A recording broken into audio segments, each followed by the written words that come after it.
Hi friends, அம்மா ரொம்ப நேரமாக என்னை கூப்பிட்டுட்டே இருந்தாங்க. ஏம்மா அப்படின்னு சொல்லி கேட்டது கேள்வி. காலையில் ஊசி போட்டு வந்தோமே, சாப்பிட வேண்டாம்மா, நீ பாட்டு பேசாமல் போய் படுத்து தூங்குற, மாத்திரை போடணும்ல அப்படின்னு சொல்லி கேட்டாங்க. என்னம்மா வாங்கிட்டு வந்திருக்கீங்க கேட்டதுக்கு, இந்த நேரத்து நெய்ச்சோறு கேட்டேன் இல்லைடா, அது அம்மாவுக்கு ஞாபகமாக இருந்துச்சு, சரி வாங்கிட்டு வருவோம்னு சொல்லி உனக்கு வாங்கிட்டு வந்தேன்டா, இந்தா அப்படின்னு சொன்னாங்க. முட்டை எடுத்து சாப்பிடு அப்படின்னாங்க. எனக்கு வாய்க்கே நல்லலம்மா, நீ சாப்பிடுன்னு கேட்டதுக்கு எல்லாமே எனக்கே அள்ளி வச்சுட்டாங்க. என்னம்மா உனக்கு வேண்டாமான்னு கேட்டதுக்கு, நீ சாப்பிட்டாவே போதும் அம்மா, நான் சாப்பிட்ட மாதிரி அப்படின்றாங்க. எனக்கு அப்படியே கண்ணிலேருந்து தண்ணி வந்துருச்சு. என்னடா நம்ம மேலே இவ்வளோ ஒரு கேராக இருக்காங்களே. எல்லார் வீட்லேயுமே அப்படி தானே. அம்மானா வந்து பிள்ளைகளுக்கு தான். ஆனால் எங்கள் அம்மா வந்து ரொம்ப என் மேலே வந்து அவ்வளோ ஒரு பாசம்.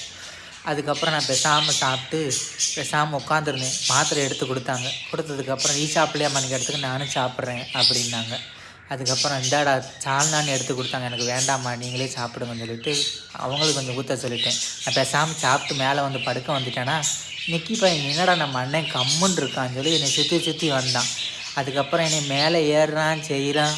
அதுக்கப்புறம் நான் பேசாமல் இருக்கிறத பார்த்துட்டு அவனே நினச்சிருப்பான், என்னடா அண்ணனுக்கு உடம்பு சரியில்லையா அப்படின்னு சொல்லி நீ கையசைச்சு கூப்பிடுது. அது ஒரு பக்கம் கஷ்டமாக இருக்குது. என்னடா நம்ம மேலே எல்லாம் இப்படி ஒரு இதாக இருக்காங்களே அப்படின்ட்டு. அதுக்கப்புறம் அவனை சமாதானப்படுத்ததுக்கப்புறம் பேசாமல் உட்காந்துக்கிட்டான். அதுக்கப்புறம் அவனும் எனக்கு முத்தம் கொடுத்துட்டு பேசாமல் உட்காந்துக்கிட்டான். பாருங்களேன்,